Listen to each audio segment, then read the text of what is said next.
നമ്മളിരിക്കുന്നത് ശിവഗിരി മഠത്തിൻ്റെ ശാഖയായിട്ടുള്ള ശ്രീനാരായണ ധർമാശ്രമത്തിലാണ്. ഇതിനു മുമ്പ് ഇവിടെ എത്ര പേർ വന്നിട്ടുണ്ട്?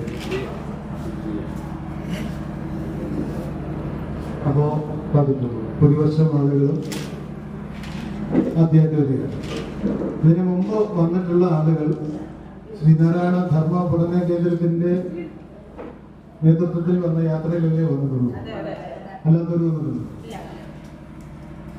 അതൊരു വലിയ സന്തോഷമാണ്. കാരണം ശ്രീനാരായണ ഗുരുദേവനുമായി ഏറെ ബന്ധപ്പെടുന്ന അല്ലെങ്കിൽ ഗുരുദേവ ചരിത്രവുമായി ഗവേഷണ തുല്യമായ അന്വേഷണങ്ങൾ നടത്തി നമുക്കൊക്കെ പറഞ്ഞു തരുന്ന സ്വാമിജിയുടെ അടുത്തേക്ക്, പൂജനീയ ഗുരുപ്രകാശൻ സ്വാമിയുടെ അടുത്തേക്ക് വരാൻ കഴിഞ്ഞത് തന്നെ ഒരു വലിയ ഭാഗ്യമാണ്.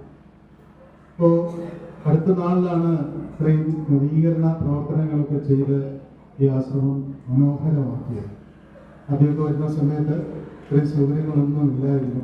സുമനസ്സുകളായ ഗുരുഭക്തരായ സ്വാമിജിയുടെ ആശ്രമ മിത്രങ്ങളെല്ലാവരും ചേർന്നാണ് ഇത്രയും മനോഹരമായ രീതിയിൽ നമുക്ക് ഇരിക്കാവുന്ന രീതിയിൽ, എല്ലാവർക്കും ഇരിക്കാവുന്ന രീതിയിലൊക്കെ ഇപ്പോൾ ഒരു സൗകര്യമൊരുക്കിയത്. നേരത്തെ പൂജാമുറിയിലായിരുന്നു നമ്മളെല്ലാവരും ഒന്നിച്ച് കൂടിയിരിക്കുന്നത്.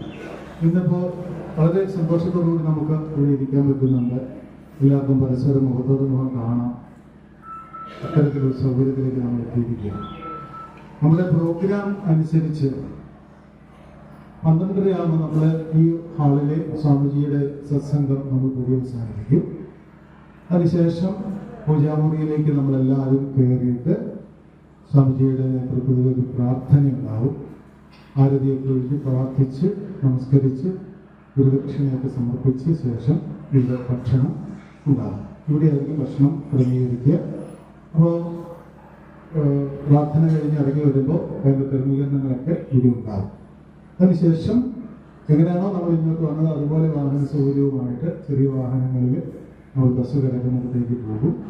തുടർന്ന് മറ്റു സ്ഥലങ്ങളുമായിട്ട് നമ്മൾ സന്ദർശിക്കും. അപ്പോൾ അത് മൊത്തം നമ്മുടെ പ്രോഗ്രാം എങ്ങനെയാണ് എന്നാണ് ഞാൻ സൂചിപ്പിച്ചത്. ഗുരുപ്രകാശം സ്വാമികളെ കുറിച്ച് നിങ്ങൾ ഒരുപക്ഷെ കേട്ടിട്ടുണ്ടാകും. ഈ ഹൈറേഞ്ച് മേഖലയിൽ ശ്രീനാരായണ ദർശനം പ്രചരിപ്പിക്കുന്നതിൽ അത്യധ്വാനം എന്ന് തന്നെ പറയാം. അത്തരത്തിൽ കഠിനമായ അധ്വാനം ചെയ്ത് ശ്രീനാരായണ ഗുരുദേവനെ ഇവിടെയുള്ള ആളുകളിലേക്ക് പകർന്നു കൊടുത്ത ധാരാളം ചോദിച്ചാൽ ഒരേ ഉത്തരം മാത്രമേ ഉള്ളൂ, അത് ഗുരുപ്രകാശം സ്വാമികളാണ്. ഇതുപോലൊരു മലയോര പ്രദേശത്ത് ശ്രീനാരായണ ദർശനം പ്രചരിപ്പിക്കുന്നതിലുണ്ടാവുന്ന വൈഷമ്യം നമുക്ക് മനസ്സിലാക്കാവുന്നതേ ഉള്ളൂ. അത് നമ്മുടെ നാട്ടിൻ പുറത്ത് അത്രയും സൗകര്യമൊന്നും, വാഹന സൗകര്യമോ അല്ലെങ്കിൽ മറ്റു തരത്തിലുള്ള സൗകര്യമൊന്നും നമുക്കിവിടെ ഇല്ല. ഇവിടെ ഈ മലയോരങ്ങളിൽ മലകൾ താണ്ടി ശ്രീനാരായണ ദർശനത്തെ പ്രചരിപ്പിക്കുന്നതിന് ഓരോ ഭവനങ്ങൾ തോറും സത്സംഗങ്ങൾ സംഘടിപ്പിച്ച് ആളുകളെ ഗുരുവിലേക്ക് ആകർഷിക്കുന്ന തരത്തിൽ ഇവിടുത്തെ സാധാരണക്കാരായ ഭക്തജനങ്ങളെ ഏറെ ഗുരുവിലേക്ക് ചേർത്ത് നിർത്തിയത് ഗുരുപ്രകാശ സ്വാമികളാണ്. ഈ മലയോര പ്രദേശത്തെ SNDP യോഗത്തിൻ്റെ ശാഖകൾക്ക് അതേറെ പ്രയോജനം ചെയ്തിട്ടും ഇവിടെയുള്ള ശാഖകൾക്ക് ഗുരുദേവനെ പരിചയപ്പെടുത്തി കൊടുക്കുവാൻ മറ്റാരെയും അന്വേഷിക്കേണ്ടി വരുന്നില്ല. ഇപ്പോഴും സ്വാമിജി തന്നെയാണ് ഇപ്പോഴും അത്തരത്തിലുള്ള സേവനങ്ങളെല്ലാം ചെയ്യുന്നത്. ഇവിടുത്തെ ശാഖകളും യൂണിയനുകളും എല്ലാം സ്വാമിയോട് വളരെ ചേർന്ന് നിന്ന് പ്രവർത്തിക്കുന്നു. യാതൊരു ബുദ്ധിമുട്ടും സംസാരിക്കുന്ന പ്രവർത്തകരായിട്ടുള്ള ആളുകൾക്കൊന്നും സ്വാമിയെ സംബന്ധിച്ച് വളരെ സന്തോഷമാണ്. വിവാദങ്ങളിൽ പ്രണമിച്ചുകൊണ്ട്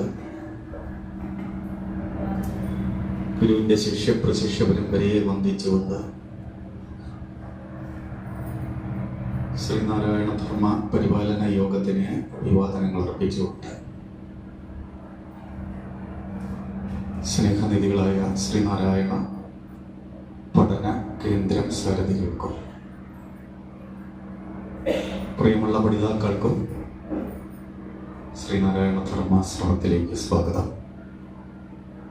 എല്ലാവർക്കും ഗുരുദേവാനുഗ്രഹം ഉണ്ടാകുവാൻ പ്രാർത്ഥിക്കുന്നു. SNDP യോഗമാണ് വിഷയം. ആദ്യമായി പറയട്ടെ, ആ ബുക്കൊക്കെ ഒന്ന് മടക്കി വെച്ചു. നോട്ട് ഞാൻ പറയുമ്പോൾ അടുത്തതിൽ കുറിച്ചാൽ മതി. ഇല്ലെങ്കിൽ ആശയക്കുഴപ്പമുണ്ടാകും. ഇത് പക്ഷേ പെട്ടെന്നൊന്നും ബോധ്യപ്പെടുകയില്ല. അടുത്ത ഘട്ടം വരുമ്പോഴേ ഇത് ബോധ്യപ്പെടുന്നതുകൊണ്ടാണ് ഒന്നുമില്ലാന്ന് പറയുക. ശീലം ഇടയ്ക്കിടയ്ക്ക് ഉണർന്നു വരുന്നത് അതുകൊണ്ടാണ്. എന്തുകൊണ്ടെന്നാൽ പ്രാഥമികമായ ചില സൂചനകൾ മാത്രം, അതിൽ പലരുടെയും പേര് പറയുന്നുണ്ടാവില്ല, സ്ഥലം പറയുന്നുണ്ടാവില്ല, വർഷം പറയുന്നുണ്ടാവില്ല. അപ്പൊ അങ്ങനെയൊക്കെ പറയണമെന്നുണ്ടെങ്കിൽ അതിൻ്റെതായ പെട്ടെന്ന് നമ്മളിത് കേട്ടാൽ ഇതുവരെ നാം എന്തൊക്കെ ധരിച്ചു വച്ചിരുന്നു അതിന് യോജിക്കാത്ത, അതുമായിട്ട് അങ്ങോട്ട് ഇണങ്ങാത്തതായിരിക്കും ഇത് കേൾക്കാൻ. എന്താണെങ്കിലും നമുക്ക് മാറി ചിന്തിക്കണം എന്ന് പറയുന്നത് ശരിയല്ല. ഇപ്പൊ സാധാരണഗതിയിൽ ഈ പൊതുവേ നമ്മൾ ധരിച്ചു വച്ചിരിക്കുന്ന ഒരു രീതിയുണ്ട്. പ്രസംഗിപ്പ് യോഗം എങ്ങനെ ഉണ്ടായി എന്ന് ചോദിച്ചാൽ പൊതുവേ കാണുന്നത് നിഷേധിക്കപ്പെട്ട അവകാശം നേടിയെടുക്കുന്നതിന് വേണ്ടി ആത്മാഭിമാനിയായ ഒരു ഈഴവൻ നടത്തിയ പോരാട്ടത്തിന്റെ ഇതാണ്. പറ, നിങ്ങളൊക്കെ അല്ലേ പ്രസംഗിക്കുന്ന പോരാട്ടത്തിന്റെ സ്വാഭാവികമായ അനന്തരഫലമാണ് സഡിപ്പി യോഗ. സഡിപ്പി യോഗ ചരിത്രം നോക്കിയാൽ ഇങ്ങനെ തോന്നുന്നു. നമ്മൾ ആദ്യം മനസ്സിലാക്കേണ്ടത് ഒരു പ്രസ്ഥാന ഉദയം ചെയ്യുന്നത് ഇന്നത്തെ അല്ല കേട്ടോ. ചരിത്രത്തിന്റെ അനിവാര്യതയാണെന്നൊക്കെ നമുക്ക് പറയാൻ എളുപ്പമാണ്. ചരിത്രത്തിന്റെ അനിവാര്യത ഒരിക്കൽ ഈ അമർത്തപ്പെട്ടവരെല്ലാം ഉണർന്നെഴുന്നേക്കും. ഏതാണ്ടൊരു പൊതുപ്രകൃതി നിയമം പോലെയാണ്. ആ രീതിയിൽ സ്വടകുടഞ്ഞെഴുന്നേറ്റ ഒരു സമൂഹം. ഇങ്ങനെയൊക്കെ നമ്മൾ ധരിച്ചു വെച്ചിരിക്കും. നമ്മളെ കാലം ഒന്ന് നോക്കണേ. കാലം അടിസ്ഥാനമായിട്ട് നമ്മൾ സ്വീകരിക്കേണ്ടത് ശ്രീനാരായണ യുഗപ്രഭാവം 1855 തന്നെ എടുത്തുകൊള്ളണം. ഗുരുദേവന്റെ ആവിർഭാവ കാലം ശരിക്ക് പരിശോധിച്ചാൽ ഈ ചരിത്രത്തിന്റെ ഒരു നാഴികക്കല്ല് തന്നെയാണ്. അപ്പൊ അതിനേതാണ്ട് ഒരു 10-40 കൊല്ലം പുറകോട്ടും 10-40 കൊല്ലം മുമ്പോട്ടും ഏതാണ്ട് ഒരു 3/4 നൂറ്റാണ്ട് കാലം കൊണ്ടുണ്ടായ ചില മാറ്റങ്ങളുണ്ട് കേട്ടോ. അപ്പൊ നമ്മൾ പറഞ്ഞ് പഠിക്കാനോ പഠിപ്പിക്കാനോ ശ്രമിക്കുന്നത് നമ്മളിലൂടെയാണ് മാറ്റങ്ങളെല്ലാം വന്നതെന്നാണ്. ഇത് മിക്കവാറും ചോറുണ്ണാതെ എല്ലാവരും പോകും. ഞാനുള്ളത് തുറന്നു പറഞ്ഞത് ആയിരിക്കില്ലേ? ധാരണ മാറിപ്പോകുമ്പോൾ നമ്മളാണ് എല്ലാം ഉണ്ടാക്കിയത്, നമ്മളിലൂടെയാണ് ഈ എല്ലാം കേട്ടോ. എല്ലാം അങ്ങനെയല്ല നമ്മൾ കാണേണ്ടത്. അതിനു മുമ്പ് ഒരു കാര്യം ശ്രദ്ധിച്ചോളൂ. കേരളം, അതിന്റെ വൈദേശിക സമ്പർക്കം ചരിത്രമല്ലേ അത്?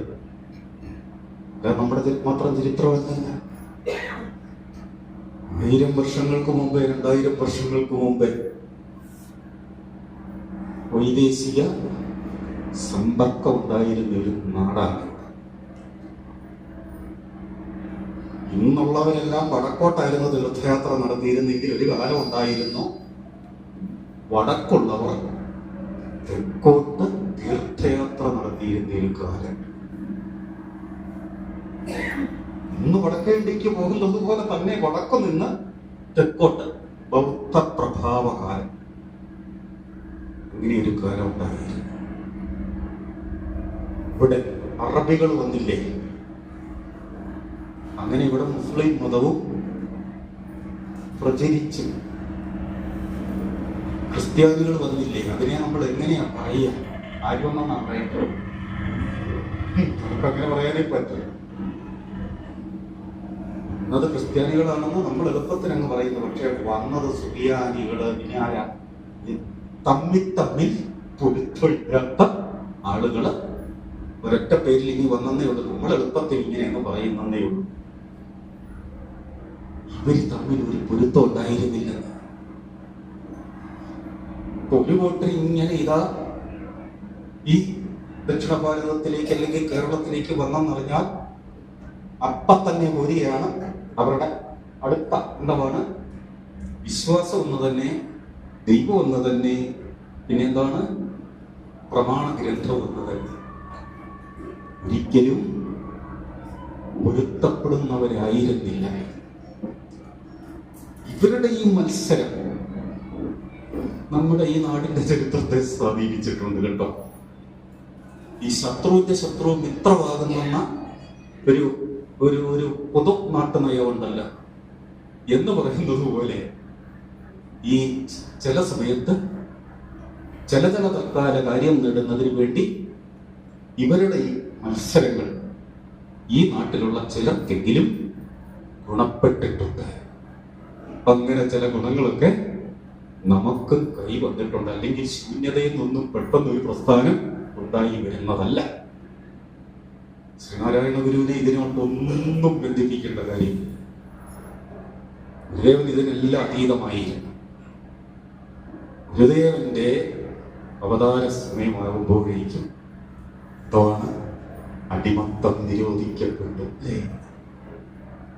അതുപോലെ തന്നെ പല പല അവകാശങ്ങളും നമുക്ക് കൈവന്നെന്ന് പറഞ്ഞാൽ എന്താണ്?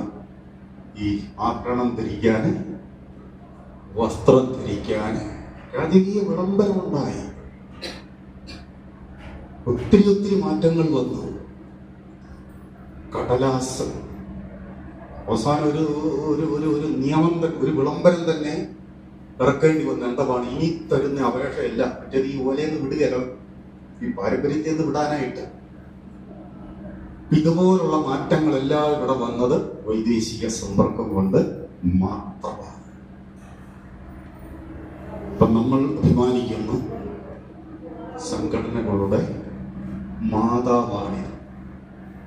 അവിടെ നമ്മൾ കരുതി ഒരു കാര്യം ചിന്തിച്ചോണം. ഇതിനു മുമ്പും സംഘടനകളും സംഘടിക്കലും ഒക്കെ ഉണ്ടായിട്ടുണ്ട്. പക്ഷെ വാണിട്ടില്ല. അങ്ങനെ വേണം നമ്മൾ മനസ്സിലാക്കാൻ. വാണിട്ടില്ല. വാണത് ആദ്യമായിട്ട് നിലനിൽക്കുന്ന രീതിയിൽ വേരോടി വളർന്നു വന്നത് ഒറ്റ പ്രസ്ഥാനം മാത്രമേ ഉള്ളൂ. അത് ശ്രീനാരായണ ധർമ്മപരിപാലന യോഗമാണ്. നോക്കൂ, നമ്മൾ പറയുന്നു നമ്മൾ 1903 NSS ഉണ്ടായതെന്നാ സാറേ?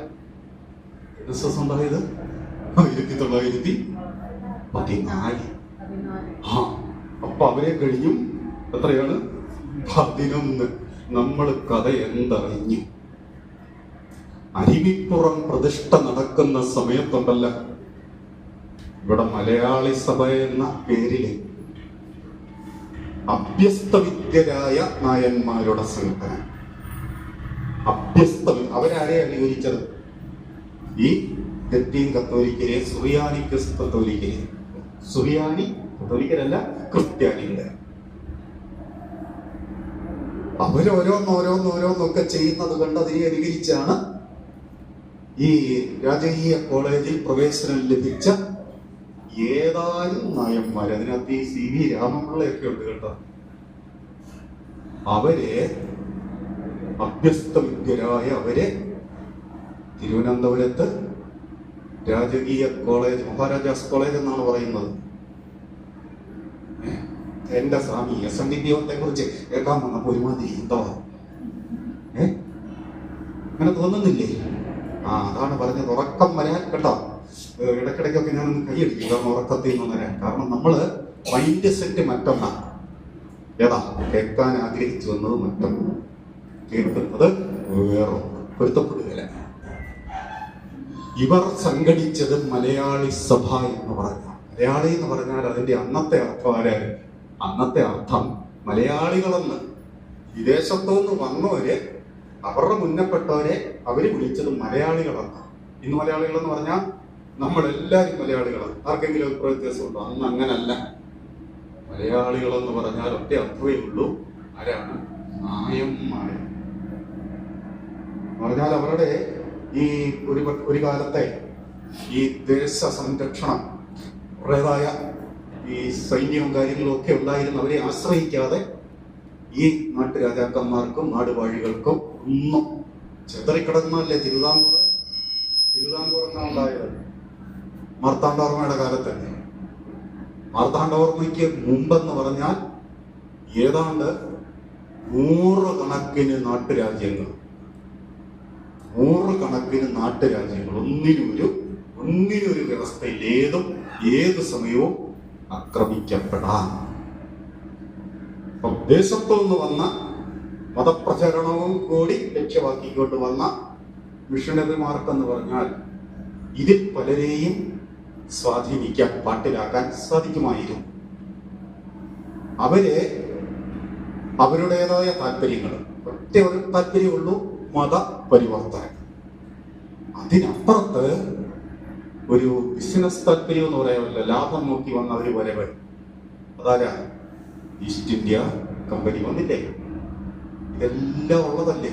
അയ്യോ, ഇതിന്റെ പശ്ചാത്തലം എത്ര ആഴത്തിലാ കിടക്കുന്നറിയും. അവര് വന്നു കഴിഞ്ഞപ്പോൾ അവരുടെ അധീശത്വമായി അങ്ങനെയാണ് അവർക്ക് പല കപ്പം കൊടുക്കേണ്ടതും ഒക്കെ ആയിട്ട് വന്നത്. അപ്പൊ അതവിടെ നിൽക്കട്ടെ. ഏതായാലും സംഭവിച്ചത് മറ്റൊന്നുമല്ല.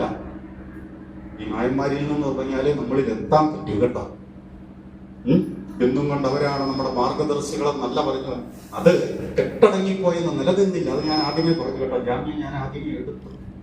നിലനിൽക്കാത്തതിന്റെ കാരണമൊക്കെ നമുക്ക് അടുത്ത ക്ലാസ്സിൽ നമുക്ക് മനസ്സിലായി. സംഭവിച്ചത് ഇത്രയേ ഉള്ളൂ.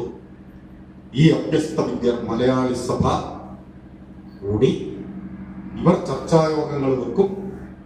കൂടുതൽ അറിവ് കിട്ടുന്നതിന് വേണ്ടി വിദ്വാൻമാരെയൊക്കെ വിളിച്ചു വരുത്തി അവരുമായിട്ടൊക്കെ സംഭാഷണങ്ങൾ നടത്തും. അപ്പൊ അവർക്ക് അവർ വന്ന അസംതൃപ്തരാണ്. 2 കാര്യം എന്നല്ല. ഒന്ന്, അവരുടെ സാമൂഹ്യ പരിസ്ഥിതി. കാരണം എന്താ വെച്ചാൽ എന്താ പറയുന്നത്, പുറത്തു പറയാൻ കൊള്ളില്ലാത്ത ഒരു ജീവിത നടപടികൾ. എന്തുവാ അത് തിരുമേനിമാരുടെ നിഴല് പോലെ അറിയാമല്ലോ. ഈ സംബന്ധം ഒറ്റവാക്കാൻ ഞാൻ അതൊക്കെ തീർക്കുന്നു. ഇതുപോലുള്ള ആത്മാഭിമാനം അവരുടേത് ഉണർന്നെഴുന്നേൽക്കുകയാണ്. ഇത് കഴിഞ്ഞ് പിന്നെ സംഭവിക്കുന്നത്, ഇവർക്ക് കുറെ കാലമായിട്ട് ഉന്നത ഉദ്യോഗങ്ങളൊന്നും കിട്ടുന്നില്ലെന്ന്. അപ്പൊ അതിന് മുമ്പേ പറഞ്ഞല്ല, ഗുരുദേവന്റെ 40 അപ്പുറത്തോട്ടും ഇപ്പുറത്തോട്ടും ഇടയിലുണ്ടായ വലിയൊരു പരിഷ്കാരമാണ്. എന്താണെന്നറിയാമോ?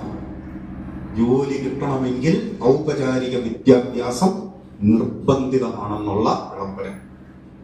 കേണൽ മൺട്രോയെ തുടർന്ന് വന്നത് കേട്ടോ. അതിനു മുമ്പ് ജോലി എങ്ങനെയാണെന്നറിയാം? ആശ്രിത നിയമനമാണ്. ഒരാൾക്കൊരു ഉദ്യോഗം കിട്ടിയാൽ അവന്റെ സ്വാതന്ത്ര്യം അനുസരിച്ച് ഒരു ദിവാന്റെ പ്രൈവറ്റ് സെക്രട്ടറി അയാളുടെ മകനായിരുന്നു എന്ന് പറഞ്ഞ് വിശ്വസിക്കൂ. പറ്റുമോ? അങ്ങനെ ഇന്ന് ടെസ്റ്റ് എഴുതി കയറണം, യോഗ്യതയുണ്ട്, മാനദണ്ഡങ്ങളുണ്ട്. അന്ന് അങ്ങനല്ല.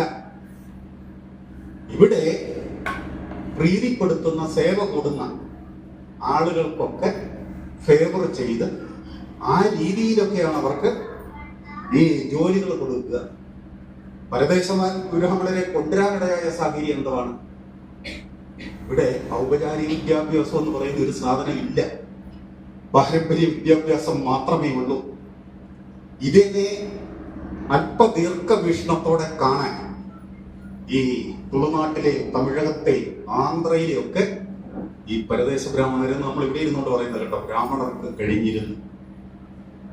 അവർ അവരുടെ മാമൂലുകൾ കർക്കശമായിട്ട് പിന്തുടരുമ്പോൾ തന്നെ പാശ്ചാത്യ വിദ്യാഭ്യാസത്തിന് ഉത്സാഹം കാണിച്ചു. തൽക്കാലം ഇറക്കുമതി ചെയ്യാതെ നിർവാഹമില്ലായിരുന്നു. പക്ഷെ എന്തു ചെയ്യാം? പണ്ടങ്ങാണ്ട് ഏതാണ്ടൊരു പായലോമറ്റോ ഏതാണ്ട് മീനിന് തിന്നാൻ ഇനി ഏതാണ്ട് പറഞ്ഞല്ലോ ആ കൊട്ട വെട്ടതാ ഏറ്റവും അവസാനമാണ്ടോ അത് കൊരിയാലും തിരിയല ബോംബിട്ടാലും അത് തീരുമെന്ന് തോന്നില്ലേ എന്നും പറഞ്ഞ പോലായി. ഇവര് വന്നത് ഓർമ്മനായിട്ട് ഒരു ഇവരുടെ അത്യാധിക്യമായി പരദേശ ബ്രാഹ്മണരുടെ ആധിപത്യം. ഒരു കാലത്ത് ഇവർക്ക് കുറെ പ്രാമാണ്യം ഉണ്ടായിരുന്നു നായന്മാർക്ക്, അതെല്ലാം പയ്യെ പയ്യെ പോയി തുടങ്ങി. അപ്പൊ അങ്ങനെ വന്നപ്പോഴാണ് ഇവർ രണ്ട് കാര്യങ്ങളിലാണ് ശ്രദ്ധിച്ചത്. പരമാവധി ഔപചാരിക വിദ്യാഭ്യാസത്തിലേക്ക് ചെറുപ്പക്കാരെ കടക്കണം. രണ്ടാമത് ഈ സംബന്ധം തുടങ്ങിയിട്ടുള്ള ഏർപ്പാടുകളെയൊക്കെ നിരോധിക്കണം. അപ്പൊ രണ്ടു പേരാണ് സത്യത്തിൽ നായന്മാർ അല്ലെ നായർ സമുദായം നമ്മൾ നന്ദിയോടെ ഓർക്കേണ്ടത്. അതിന് നേതൃത്വം കൊടുത്തത് രണ്ടു പേര്. ഒന്ന് നമുക്ക് പറഞ്ഞാൽ അറിയില്ല, താണുപിള്ള എന്ന് പറയും. പി താണുപിള്ള, പട്ടം താണുപിള്ളയല്ല, അതിനു മുമ്പ് ഒരു താണുപിള്ള ഉണ്ടായിരുന്നു. രണ്ടാമതൊരാള് സി കൃഷ്ണപിള്ള. അദ്ദേഹം ഒരു പള്ളിക്കൂടം ഇൻസ്പെക്ടർ ആയിരുന്നു. താണുപിള്ളയ്ക്ക് എന്തൊക്കെ ഉദ്യോഗവും കാര്യങ്ങളും ഒക്കെ ഉണ്ട്. ഈ മലയാളി സഭയാണ് മലയാളി മെമ്മോറിയൽ കൊടുക്കുന്നത്. അതിനകത്ത് ഒറ്റ കാര്യേ ഉള്ളൂ, എന്താണ് പരദേശ ബ്രാഹ്മണർക്ക് കൊടുക്കരുതെന്നല്ല പറയുന്നത്, ആനുപാതികമായിട്ട് ഇന്ന് നമ്മൾ ആവശ്യപ്പെടുന്ന സാമുദായിക സംവരണ തത്വത്തിൽ ആദ്യം ഉന്നയിച്ചതാരാണ്? നായന്മാരാണ്. അപ്പൊ അതിനകത്ത് ഏതാണ്ട് മറ്റ് ജാതികളെയും ഉൾപ്പെടുത്തിയിരുന്നു എന്നുള്ളത് ഒരു വസ്തുതയാണ്. അത്യാവശ്യം ഏതാനും ഇഴവരുടെ ഒപ്പം അതിനകത്ത് ഉണ്ടായിരുന്ന ഇരവിഴനെ കുറിച്ചുള്ള പരാമർശം അതിനകത്ത് ഇല്ലാതില്ല. അപ്പൊ ഇവര് ഈ മലയാളി മെമ്മോറിയൽ കൊടുക്കുമ്പോൾ ഏതാണ്ട് 40-ലധികം പള്ളിക്കൂടങ്ങൾ സ്വന്തമായിട്ട് നടത്തുന്നുണ്ടാണ്. അരുവിപ്പുറം പ്രതിഷ്ഠ നടക്കുന്ന സമയത്തുണ്ടല്ലോ, 88-ലാണ് 87-ൽ മലയാളി സഭയുടെ കീഴിൽ 17 വിദ്യാലയങ്ങളുണ്ടായിരുന്നു. സ്വന്തം നിലയിൽ അവർ പരിശ്രമിച്ചു. അപ്പൊ നമ്മൾ എത്ര പുറകിലായിപ്പോയി നോക്ക്. പഠിക്കുന്ന വിദ്യാർത്ഥികളുടെ എണ്ണം അതിനകത്ത് പറയുന്നുണ്ട്. അപ്പൊ സംഭവിച്ചത് ഇനി ചുരുക്കി പറയാം. മലയാളി മെമ്മോറിയൽ കൊടുത്തു. അപ്പോഴത്തേക്ക് ഈ പരദേശ ബ്രാഹ്മണർ അവർ ചുമ്മാ ഇരിക്കുമോ, അവരും അങ്ങോട്ട് സംഘടിച്ച് ഒരു എതിർ മെമ്മോറിയൽ അങ്ങ് കൊടുത്തു. ശ്രദ്ധിച്ച് കേൾക്കണേ, പറഞ്ഞവരൊക്കെ ഒന്ന് ഉണർന്നേ. അയ്യോ ആ വിളി കൊണ്ടില്ല, കാണിക്കണേ കേട്ടോ. ഞാൻ പറഞ്ഞില്ല, എന്നെ അത്ര വിശ്വാസമില്ല. ഞാൻ പറഞ്ഞില്ലേ ഉറക്കം വരാൻ ഇത്രയും നല്ല വിഷയമില്ലെന്ന് പറഞ്ഞില്ലേ. അപ്പം എതിർ മെമ്മോറിയൽ എന്ന് പറഞ്ഞാൽ എങ്ങനെയാണ്? പരദേശ ബ്രാഹ്മണരെ സംഘടിച്ചിങ്ങി വന്നിട്ട് അപ്പൊ അവര് നോക്കിയപ്പോ നായന്മാര് നല്ല രീതിയിൽ അങ്ങോട്ട് പഠിച്ചു കയറുക.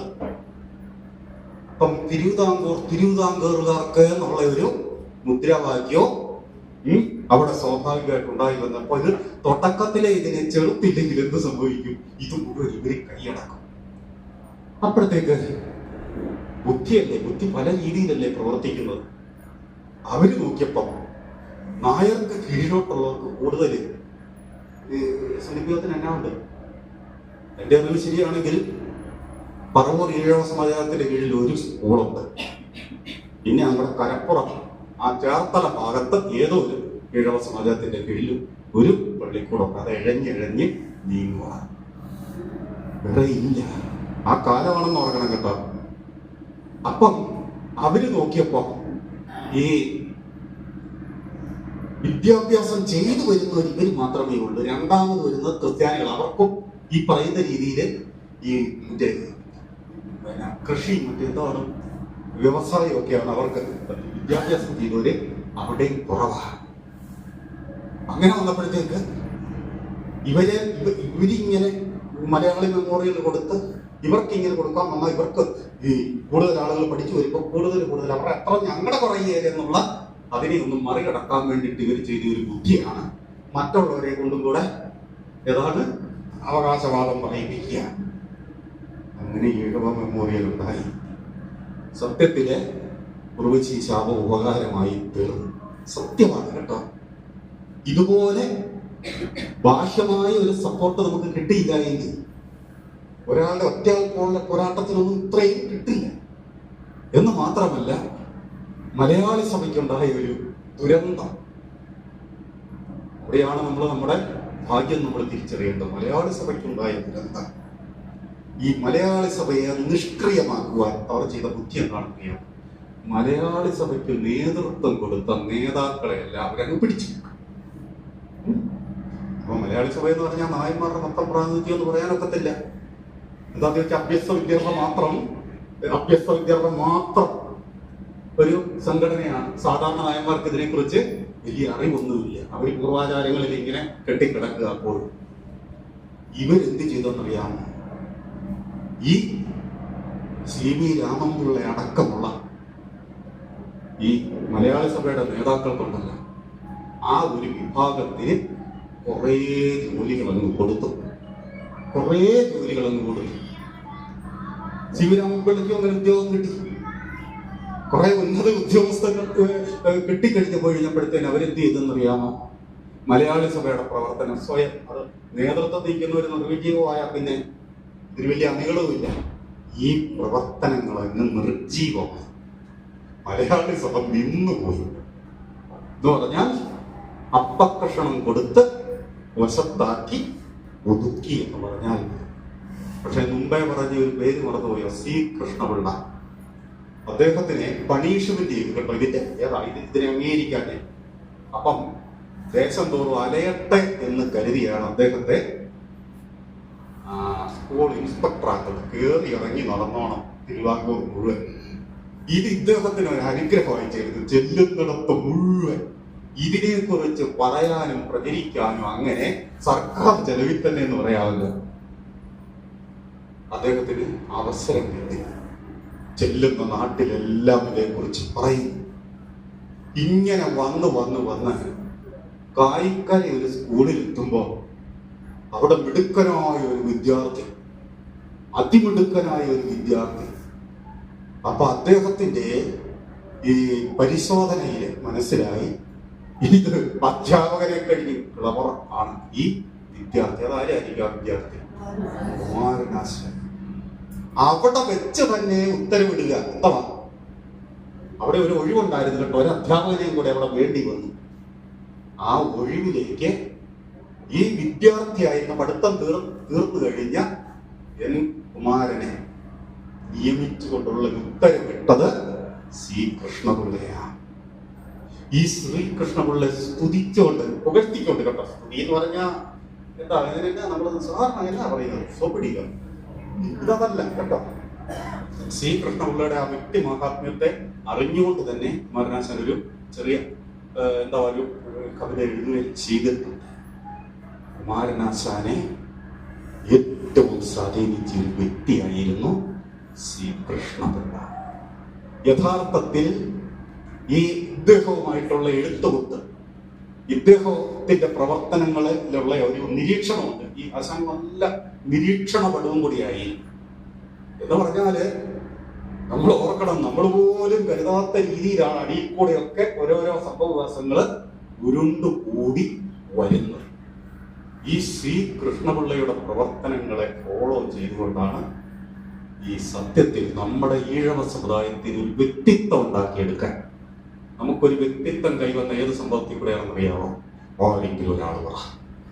ഈഴവ സമുദായത്തിന് തനതായ ഒരു വ്യക്തിത്വം ഉണ്ടായ ചരിത്രപ്രധാനമായ ഒരു സംഭവത്തെ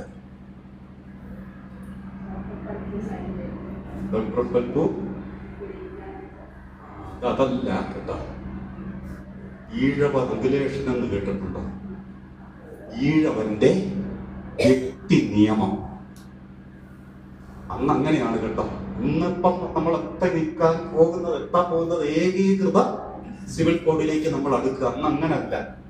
ഹിന്ദു നിയമം പ്രത്യേകമുണ്ട്, ക്രിസ്ത്യൻ നിയമം പലതുണ്ട്, മുസ്ലിം നിയമമുണ്ട്, നായർ റെഗുലേഷനുണ്ട്, ഈഴവ റെഗുലേഷനുണ്ട്. എന്ന് പറഞ്ഞാൽ ഒരു കുടുംബ ബന്ധങ്ങളുടെ നിർവചനം, പാരമ്പര്യ സ്വത്തവകാശം. ഇത് കുമാരനാശാനാണ് ഈ ഈ കാര്യത്തിന് വേണ്ടി അത്യുത്സാഹം ചെയ്തത്. അദ്ദേഹത്തിന്റെ ലേഖനങ്ങൾ 6 7 എണ്ണം ഉണ്ട് ഇതിനെ കുറിച്ച്. അപ്പൊ ഇവിടെ ഒരു സംഭവം കൂടെ പറയാം, അവിടെ നിൽക്കട്ടെ. ഈഴവ റെഗുലേഷൻ എന്നൊക്കെ പറഞ്ഞാൽ നമുക്ക് ചെകിടിക്കും. സത്യം പറഞ്ഞാല് എനിക്ക് ഏറ്റവും വലിയ സങ്കടം, ആശാന്റെ മരണം സംബന്ധിച്ചുണ്ടായ ഏറ്റവും വലിയ ഒരു സങ്കടം എന്ന് പറയുന്നത്, ഈ ഈഴവ റെഗുലേഷൻ പാസ്സാകുന്നതിന് മുമ്പ് ആശാൻ മരിച്ചു. സത്യത്തിൽ ആ മനുഷ്യന്റെ ഏറ്റവും കൂടുതൽ ത്രില്ലടിക്കേണ്ടത് ഈ വ്യക്തി നിയമം പാസ്സാകുമ്പോഴായിരിക്കണം. അതുപോലെ നോക്കണം. 1903 യോഗം ഉത്ഭവിച്ചു. 1904 ആദ്യം ആശാൻ പരിഗണന കൊടുത്ത എന്താണെന്ന് അറിയാമോ? ഗുരുദേവന്റെ ഉപദേശങ്ങളും ധാരാളം വരുന്നുണ്ട്. ഏതാ ഈ ബഹുഭാര്യത്വവും ബഹുഭർത്തൃത്വവും ഒക്കെ ഉപേക്ഷിക്കാനും അല്ലെ, ഒരു വലിയ ന്യായമായ സ്വത്തിന് മക്കൾക്ക് അവകാശം ഉപദേശങ്ങളൊക്കെ വരുന്നില്ലേ? ഇത് ഗുരുവിന്റെ ഉപദേശം വരുന്നുണ്ടെന്ന് പറഞ്ഞാലും ഒരു ദേശത്തൊരു നിയമം ഉണ്ടാകാതെ അല്ലെ അതിനൊരു ആധികാരികത വരില്ല. അപ്പം ശ്രീകൃഷ്ണപിള്ള ഇനി ട്രാക്ക് ഒന്ന് മാറ്റുവാണേ. സി വി രാമൻപിള്ളയും കൂട്ടി ഉദ്യോഗമൊക്കെ സമ്പാദിച്ച് അവരെന്നിട്ട് സർക്കാർ അനുകൂലികളായിട്ട് മാറി. പറഞ്ഞാൽ എന്തായാലും കരിങ്കാരികളായിട്ട് മാറി. ശ്രീകൃഷ്ണപിള്ള വിട്ടുകൊടുത്തില്ല. അയാളപ്പോഴത്തേക്ക് ഈ ദേശം തോറും ഇങ്ങനെ നടക്കുകയല്ലേ, നടന്ന് സ്കൂൾ ഇൻസ്പെക്ടിങ്ങിന്റെ ഭാഗമായിട്ടാണ് നടക്കുന്നത് കേട്ടോ. അത് ഗുണപ്പെട്ടു. അവിടെ അയാള് നായന്മാരെ സംഘടിപ്പിച്ച് സംഘടന ഉണ്ടാക്കി. ആ സംഘടനയുടെ പേര് എന്തായിരിക്കാം? സമസ്ത കേരള നായർ സമാജം. സമസ്ത കേരള നായർ സമാജം ആദ്യം ചെയ്ത പരിപാടികളിൽ ഒന്നാണ്. അതുവരെ അവരുടെ സർക്കാർ രേഖകളിൽ അവരെ കണ്ടുകൊണ്ടിരുന്നത് എന്താണെന്നറിയാമോ? മലയാളി ശൂദ്രൻ എന്ന് പറഞ്ഞാൽ നായന്മാർ. അവരാദ്യമേ തിരുത്തിയത്, ഗവൺമെന്റിലേക്ക് അപേക്ഷ കൊടുത്ത് തിരുത്തിയത് എന്താണ്? ശൂദ്രൻ എന്നുള്ള പേര് മാറ്റി നായർ എന്ന പേര് ഇങ്ങനെ അപേക്ഷിച്ച. അപ്പൊ തെക്ക് വേറൊരു സംഭവം നടന്നു. ഒരു കാലത്ത് ചാന്നാന്മാരെന്ന് പറഞ്ഞ് നമ്മുടെ തന്നെ സമാനമായ ഒരു സമുദായമാണ് കേട്ടോ. ചാന്നാന്മാർ അപേക്ഷ കൊടുത്ത് അവരുടെ പേര് മാറ്റിച്ചെന്താണ്? നാടാരെന്നാക്കി. അങ്ങനെയാണ് നാടാരെന്നുള്ള പേര് ഇന്ന് നാടാരന്മാരെന്ന് അറിയുന്നത്. ചാന്നാന്മാരെന്ന് പറഞ്ഞാല് അറിയത്തേ. അപ്പൊ നോക്കണം, മലയാളി സഭ ഉണ്ടായെങ്കിലും അത് ബാഹ്യ അല്ലെ അപ്പക്കഷണം മേടിച്ചോണ്ടത് സ്വയം ഒറ്റിക്കൊടുത്തു. രണ്ടാമത് നായർ സമാജം ഉണ്ടായി. നായർ സമാജം ഉണ്ടായപ്പോഴത്തേക്ക് ആദ്യം അത്ര ഗൗരവത്തിൽ എടുത്തില്ല. കാരണം ഇവരെ കയ്യിലെടുത്തപ്പോ ഇവരാണ് നായന്മാരുടെ ആധികാരിക വക്താവെന്ന് ഇവരങ്ങ് തെറ്റിദ്ധരിച്ചു. നോക്കിയപ്പോഴാണ് ഇതൊരു ബഹുജന പ്രസ്ഥാനമായിട്ട് വളർന്നു വരിക. എന്ത് ചെയ്യും? അങ്ങനെ വന്നപ്പോഴത്തേക്ക് എന്ത് ചെയ്തു? ഈ ഗവൺമെന്റ് തന്നെ നായർ അനുകൂലികളായിട്ടുള്ള ഉദ്യോഗസ്ഥന്മാരെയൊക്കെ ഇതിനകത്ത് നുഴഞ്ഞു കയറ്റിച്ച് മെമ്പർഷിപ്പ് ഒക്കെ എടുത്തു ആകാം, യോഗത്തിൽ പങ്കെടുത്തു ആകാം, സത്യത്തിൽ അകത്ത് നുഴഞ്ഞു കയറി അകത്ത് ആഭ്യന്തര പ്രശ്നമുണ്ടാക്കി. ഏതാണ്ട് ഈ നായർ സമസ്ത കേരള നായർ സമാജത്തിന്റെ വാർഷിക യോഗങ്ങളെ കുറിച്ചൊക്കെ ആശാൻ വിവേകോദയത്തിൽ എഴുതുന്നുണ്ടെന്ന് വളരെ താല്പര്യപൂർവ്വം വിജയം ആശംസിച്ചുകൊണ്ടും ഏറ്റവും അവസാനം കാണുന്ന ഇതിനകത്തുണ്ടായ ആ തമ്മിൽത്തല്ലിനെ കുറിച്ച് വളരെ ഖേദിക്കുന്നു എന്നും പറഞ്ഞാണ് എഴുതിയിരിക്കുന്നത്. എന്ന് പറഞ്ഞാൽ ഇതിനകത്ത് പുറത്തു നിന്നുള്ള ഇടപെടൽ എന്ന് പറയാനപ്പോ ഗവൺമെന്റ് തന്നെ ഇങ്ങനെ കാണിക്കുമ്പോ, അപ്പൊ ഞാനിത് പറഞ്ഞത് എന്താണെന്നറിയാമോ? SNDP യോഗത്തിനകത്ത് ഇതിലും ഗുരുതരമായ കൈകടത്തൽ ഉണ്ടായിട്ടുണ്ട്, എന്നിട്ടും തകർന്നില്ല എന്ന് അടുത്ത ക്ലാസ്സിൽ പറയുമ്പോൾ ആ സംശയത്തിലുള്ളത് അഡ്വാൻസ് ആയിട്ടൊന്ന് സൂചിപ്പിച്ചില്ലേ? സോമാരെ കുറിച്ച് കേൾക്കാൻ വന്നു, നായന്മാരെ കുറിച്ച് കേട്ടിട്ട് ദുരിതം ഉണ്ടാകുകയാണ്. അപ്പൊ SNDP യോഗത്തിന്റെ വില അറിയണമെങ്കിൽ 4 തവണ ഭരണകൂടം നേരിട്ട് ഇതിനകത്ത് ഇടപെടുന്നുണ്ട്. ചെറിയില്ല. 1907 ആയപ്പോഴത്തേക്ക് സമസ്ത കേരള നായർ സമാജോ നിർജീവമായി എന്ന് പറഞ്ഞാൽ എന്താണ്? ഈ നേതാക്കളിൽ മാത്രം ഒതുങ്ങി. കാരണം എപ്പോ ഏത് കാര്യത്തിനിറങ്ങിയാലും അതിനെല്ലാം അകത്ത് ആഭ്യന്തര പ്രശ്നങ്ങളാണ്. അതിനെ പിന്നീട് അതിജീവിക്കുവാൻ ഏതാണ്ട് 7 കൊല്ലത്തോളം വേണ്ടി വന്നു. അങ്ങനെ 1914 ഏതാണ്ട് നായർ സമുദായത്തിന് ഉറച്ച് സംഘടന ഉണ്ടാകുന്നത്. അതിന്റെ പേര് നായർ പ്രത്യജന സംഘം എന്നായിരുന്നു. പിന്നീട് അതിന്റെ പേര് ഒരു വർഷത്തിനകം മാറി എന്താണ് പ്രത്യജന സംഘം. അതിനകത്തൊരു അടിമത്തത്തിന്റെ ഒരു ചുവ വന്നു എന്ന് അവർക്ക് സ്വയം തോന്നുകയാൽ നായർ സർവീസ് സൊസൈറ്റി അത് നല്ല രീതിയിൽ ഇപ്പോഴും തന്നെ ഇപ്പോഴും കടന്നു പോരുന്നു. ശരി, ഈഴവ സമുദായം ഈ പറഞ്ഞതുമായിട്ട് എന്താണ് ബന്ധം? ഒരു നിമിഷം ചിന്തിക്കുക. ആദ്യമേ തന്നെ SNDP യോഗം ലക്ഷ്യം വെച്ചത് ഈഴവരുടെ തനതായ ഒരു സമുദായം എന്ന നിലയിൽ അവരുടെ ഈ എന്താണ് വ്യക്തി നിയമം അല്ലെങ്കിൽ പാരമ്പര്യ സ്വത്തവകാശം, ഒരുവന്റെ സ്വത്തിന് അനന്തരാവകാശം. അന്ന് നമ്മൾ അഭിമുഖീകരിച്ച ഏറ്റവും വലിയ പ്രതിസന്ധി എന്താണെന്നറിയാമോ? 3 തരത്തിലാകട്ടോ. ഒരു ദേശത്ത് അച്ഛന്റെ സ്വത്തിന്റെ അവകാശം മക്കൾക്ക്, വേറൊരു നാട്ടിലാണെങ്കിലോ അച്ഛന്റെ സ്വത്തിന്റെ അവകാശം പെങ്ങളുടെ മക്കൾക്ക്. ഇനി വേറൊരിടത്താണെങ്കിൽ അത് രസമാണ് കേട്ടോ, പകുതി മക്കൾക്കും എന്താണ് പകുതി മരുമക്കൾക്കും. ഇനി അതിനകത്തും ഉണ്ടല്ലോ നമ്മൾ ഈ ഭയങ്കര കാഞ്ഞ ബുദ്ധിക്കാരാണ് കേട്ടോ. പെൺമക്കള് മാത്രമുള്ളവരെ ഒരു നയം എടുക്കും. കാരണം പെൺമക്കളല്ലേ, ആൺമക്കള് മാത്രമുള്ളവരെ ഈ തോന്നുന്ന പോലെ ഈ ദായക്രമം മാറുന്ന ഒരു പ്രവണതയും ഇതിനിടയ്ക്ക് വന്നു. അത് പലപ്പോഴും അലോസരമായിട്ടുണ്ട്. 1903 ഇത് ആരംഭിക്കുന്നു. 1ാം വാർഷികം കഴിഞ്ഞ പുറകെ ആശാൻ ഉത്സാഹിച്ചത് ഈഴവ റെഗുലേഷൻ. അതിന് പ്രേരണ ഏതായിരുന്നു? 1904 C. കൃഷ്ണപിള്ള നായർ റെഗുലേഷന് വേണ്ടി ഇറങ്ങിത്തിരിച്ചത്. അതിനെ പിൻപറ്റാൻ തന്നെയായിരുന്നു ആശാന്റെ തീരുമാനം. ആശാന്റെ തീരുമാനം എന്ന് പറഞ്ഞാൽ ഇതൊന്നും നമ്മളൊക്കെ ആദ്യമായിട്ടായിരിക്കും ഇതൊക്കെ കേൾക്കുന്നത്. ആ ഒരേ ഒരു വ്യക്തി കേട്ടോ ഇതിനെക്കുറിച്ച് എത്ര തലപുകഞ്ഞു. അപ്പോഴാണ് C. കൃഷ്ണപിള്ളയായിട്ടുള്ള ബന്ധം അറിയാമല്ലോ. അദ്ദേഹത്തോട് കൂടെ ബന്ധപ്പെട്ട് ഇതിന്റെ നടപടിക്രമങ്ങളെല്ലാം പഠിച്ചു. ആശാൻ ഒരു കാര്യം പറയുന്നുണ്ട്, ഏതാണ്ട് 1-2 കാര്യങ്ങളിൽ ഒഴിച്ച് ബാക്കി എല്ലാ കാര്യത്തിലും സാംസ്കാരികമായും ഒക്കെ ഒരേ ധാരയിലൂടെ പോകുന്ന സമുദായങ്ങളാണ് നായർ സമുദായവും ഈഴവ സമുദായവും. അതുകൊണ്ട് നായർ റെഗുലേഷൻ നിലവിൽ വന്നതിന് ശേഷം അതിന് വേണ്ടി വരുന്ന ഭേദപ്പെടുത്തലോടെ നമുക്ക് ഈഴവ എളുപ്പമുണ്ട് കാര്യം. ഇപ്പൊ പ്രസാദ് സാർ ഒരു വീട് പണിയാൻ അപ്പൊ എന്താണ് അതിനെന്നാ പറയുന്ന കണക്കനെ വിളിച്ചു, എഞ്ചിനീയറെ വിളിച്ചു, എന്താണ് അതിന്റെ കാര്യങ്ങളെല്ലാം റെഡിയായി. അപ്പൊ ഞാനും ഒരു പരമണിയാൻ പറഞ്ഞു, സാറ് ആ സാറിന്റെ ആ പ്ലാൻ നോക്കിക്കുക, എനിക്ക് എളുപ്പമില്ലേ സാറേ? ഇത് തന്നെ എന്തെളുപ്പം. ഇപ്പൊ നമ്മൾ കണ്ടത് അതിനകത്ത് തെറ്റില്ല കേട്ടോ, നായർ സമുദായം. അപ്പൊ അതിനകത്തൊരു കാര്യമുണ്ട് കേട്ടോ, ഇതിനകത്ത് ഒത്തിരി ഉപവിഭാഗങ്ങളുണ്ട്. അവരുടെ ദായക്രമത്തിനകത്ത് ഒത്തിരി കേട്ടോ, ഒത്തിരി ഏതാണ്ട് പൊരുത്തക്കേടുകളുണ്ട് അവരുടെ ഇടയ്ക്ക്. അതുകൊണ്ട് ഇതിനകത്തുള്ള ഗ്രൂപ്പുകൾ മുഴുവൻ ഗവൺമെന്റിന്റെ മുമ്പിൽ നിവേദനം കൊടുക്കുക. ഇതത്ര എളുപ്പമൊന്നും അല്ലായിരുന്നു. ഏതാണ്ട് 600 സിസ്റ്റം സിറ്റിംഗ് നായർ റെഗുലേഷന് വേണ്ടിയിട്ട് നടത്തിയിട്ട് ഇതിന് തീരുമാനം ഉണ്ടായില്ലെന്നാണ് പറയുന്നത്. അത്രയും സിറ്റിംഗ് അവിടെ നടക്കുന്നു.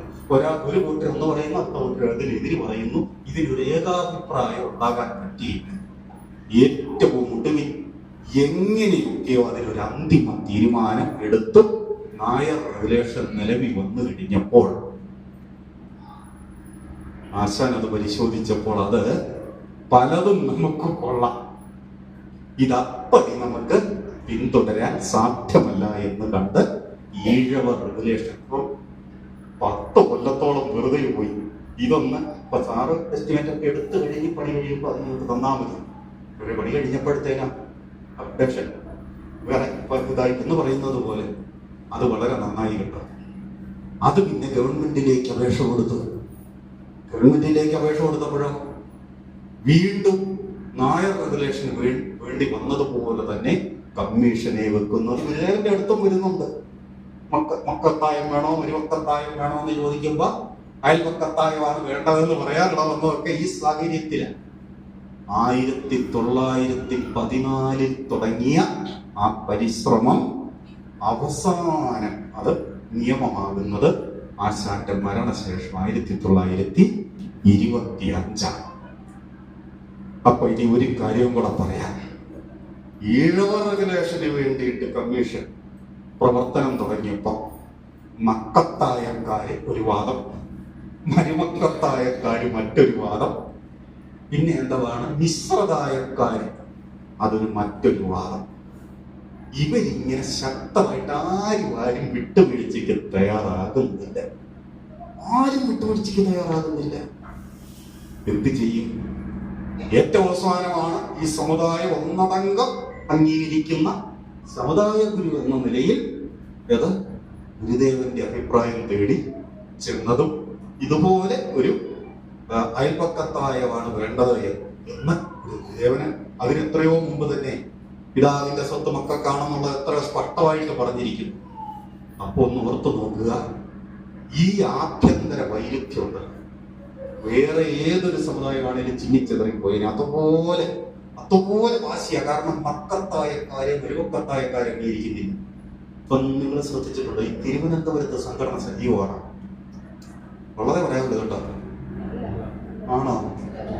ഇതിന്റെ തിരുവനന്തപുരത്ത് അന്ന് നടന്ന പ്രവർത്തനങ്ങൾ എന്തായിരുന്നു?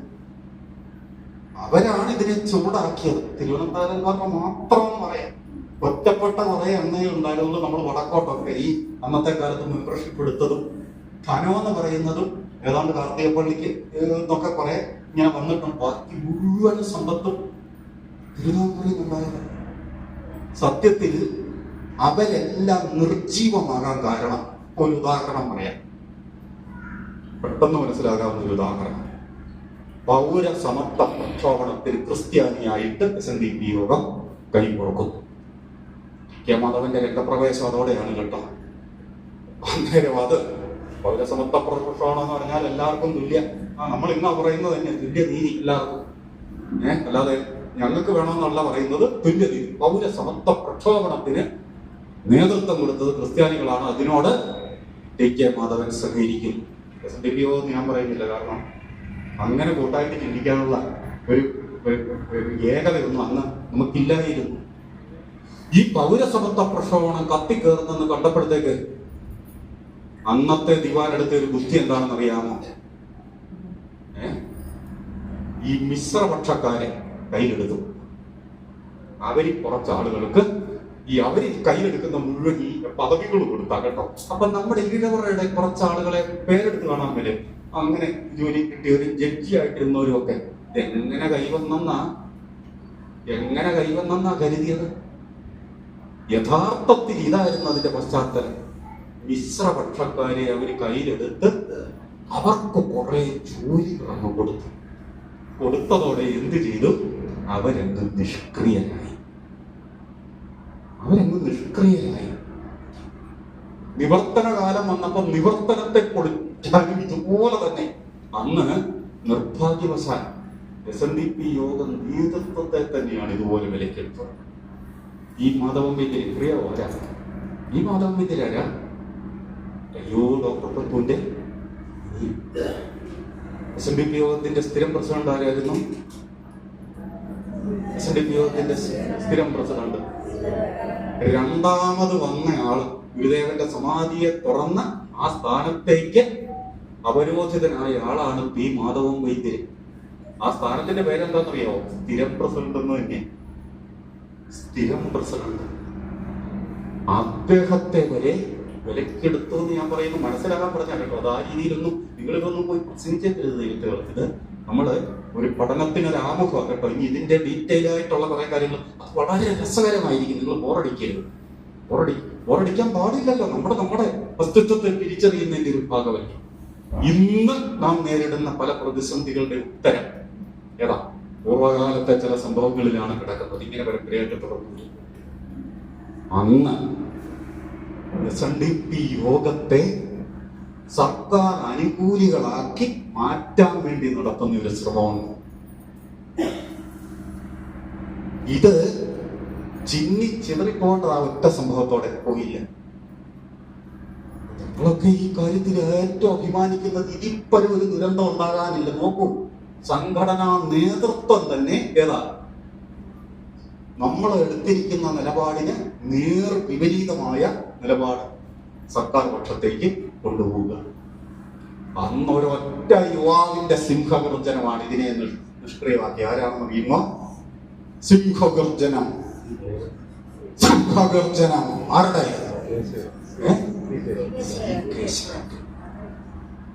ആ വ്യക്തി ഇല്ലായിരുന്നു എങ്കിൽ ഏതാ ഈ വഴിക്ക് പോയനെ ഈ മലയാളി സഭയ്ക്കോ കേരളീയ നായർ സമാജത്തിനോ ഉണ്ടായ ദുർഗതി ഇതിനും വന്നുകൂടിയേ. പക്ഷെ അതുകൊണ്ട് ഉണ്ടായ ഒരു ദുരന്തം ഒരു പക്ഷം നിഷ്ക്രിയമായി പോയി. തിരുവനന്തപുരം മേഖലയിൽ ഒന്ന് ഓർത്തു നോക്കൂ. ഇതിനൊക്കെ ആദ്യം ഒപ്പിട്ട് കൊടുത്ത ആദ്യത്തെ ഇതിന്റെ അങ്ങനെയുള്ള പേരെടുത്ത ഭവനങ്ങളിൽ ഒക്കെ നിലനിൽക്കുന്നത് തിരുവനന്തപുരം മേഖലയാണ്.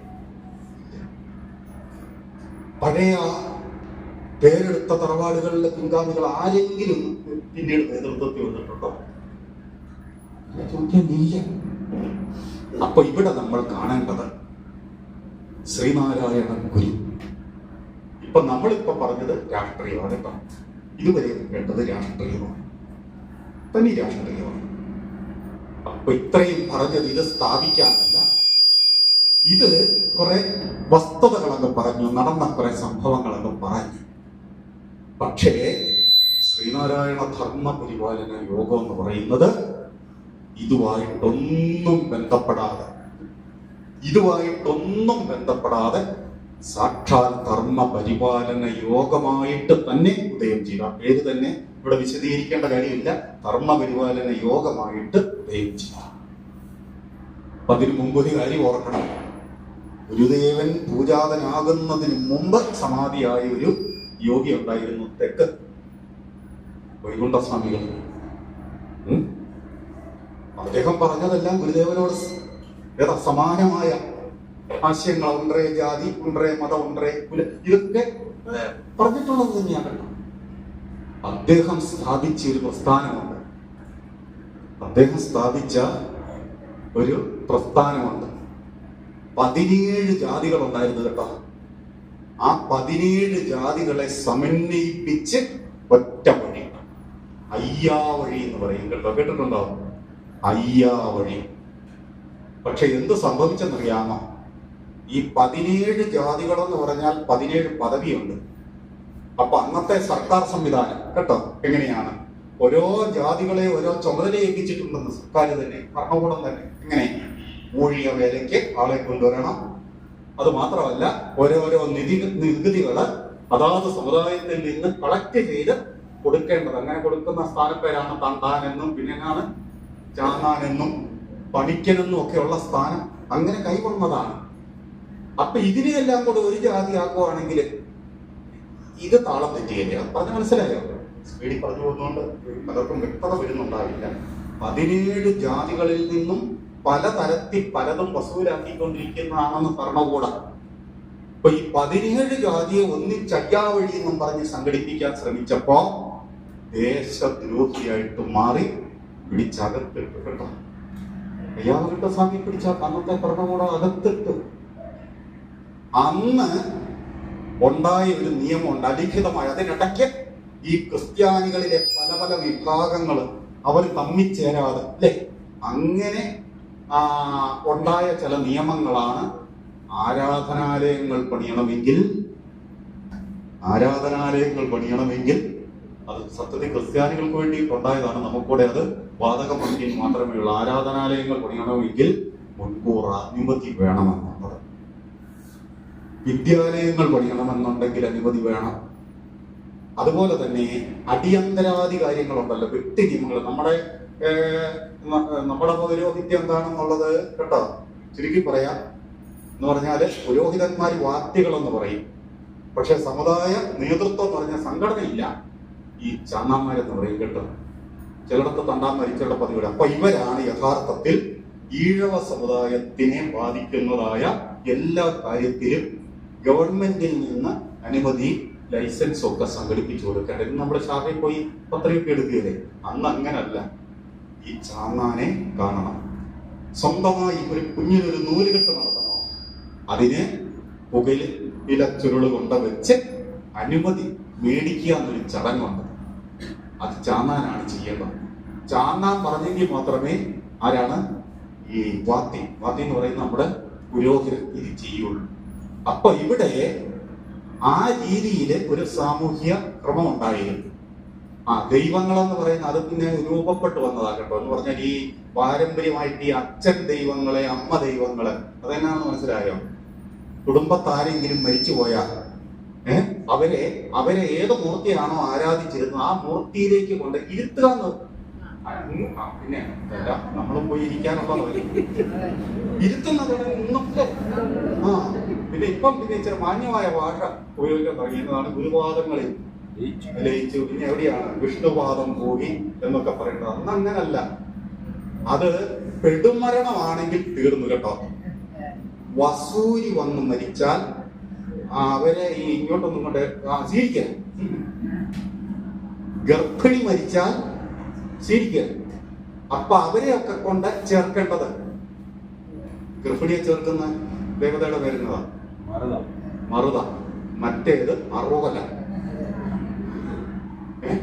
ഇങ്ങനെ ഓരോ ഇത് സത്യത്തിൽ ഈഴവനെ ഇന്നും അത് മാറിയിട്ടുണ്ടോ? ഉണ്ടെന്ന് പറയാൻ പറ്റുമോ? ഇല്ല. അല്ല, ഞാൻ ചോദിക്കട്ടെ, യോഗത്തെ കുറിച്ച് പഠിക്കണമെങ്കിൽ ഇതൊക്കെ വേണ്ട പഠിക്കണമെന്ന് താല്പര്യമുണ്ടോ? താല്പര്യമുണ്ടോ?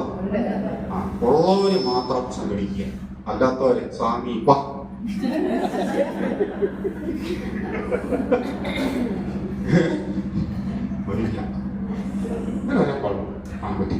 അപ്പൊ സഹോദരങ്ങളെ ഒന്ന് ഓർത്തു നോക്കൂ. ദൈവങ്ങൾ, അച്ഛൻ ദൈവങ്ങൾ, അമ്മ ദൈവങ്ങൾ, ഇതോരോ കുടുംബത്തെയും ബാധിക്കുന്നതല്ലേ. പിന്നെ ഈ മാടനടി എന്ന് തന്നെ ഒരു പേരുണ്ട്. എന്താ ഇന്നത്തെ അതിന്റെ പേരെന്നാ മാടനടിക്ക് പറയുന്നത്? പോകുന്ന വഴിക്ക് മറിഞ്ഞു വിടങ്ങി ചാക്കുക എന്ന കാർട്ടറ്റാണ് നമുക്കറിയാം. അന്ന് അങ്ങനല്ല. മാടൻ കൊണ്ടുപോയി സ്വാഭാവികമായിട്ടും അതിനെ എവിടെ കൊണ്ട് എഴുതുന്നത്? മാടൻ. അപ്പൊ ഇങ്ങനെയൊക്കെ കരുതി. പിന്നെ കുലദൈവത എന്ന ബ്രിട്ടീഷുകാർ 901 സെൻസസ് എടുത്തു കേട്ടോ. 901 സെൻസസിൽ ഈഴവരെ കുറിച്ച് പറയുന്നത് എന്താണെന്നറിയാമോ?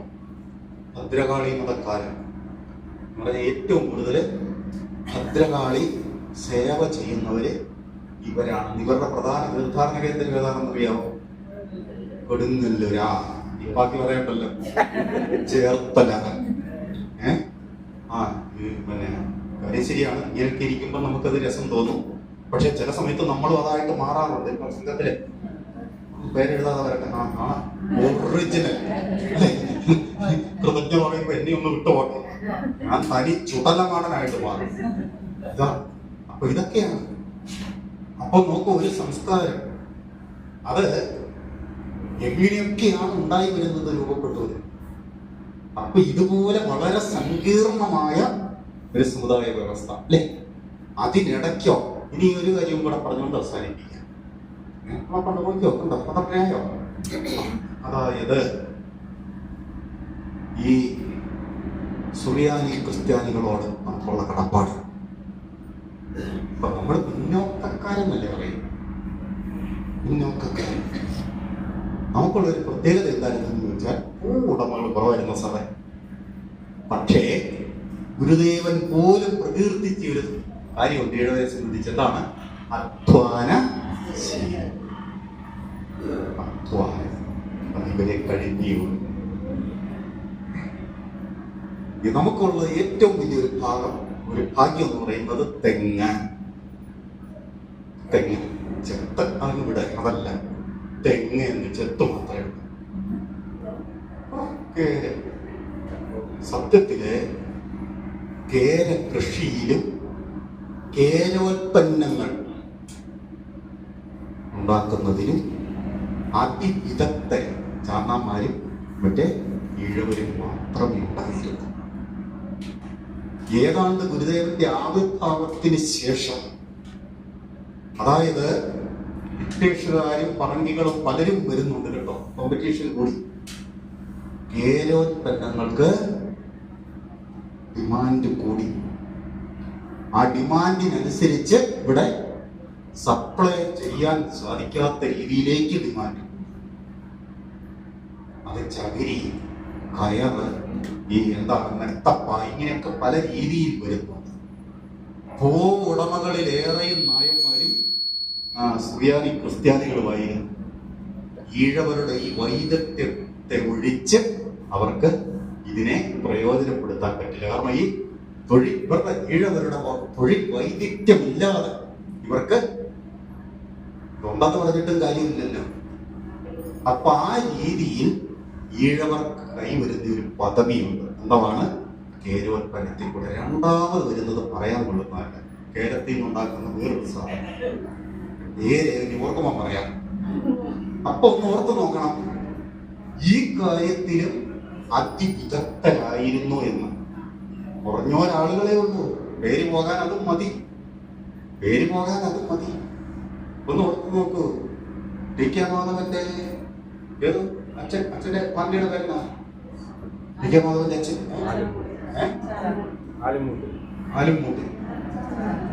ആലുംമുട്ടി ചാന്നാർ, കേശവൻ ചാന്നാർ എന്നാലും അച്ഛന്റെ പേര്. അദ്ദേഹമാണ് ആലുംമുട്ടി ചാന്നാർക്ക് അത്രയും ധനാഭിവൃദ്ധിക്ക് ഇടയായത്. അദ്ദേഹത്തിന്റെ വൈദ്യുതി എന്തായിരുന്നു?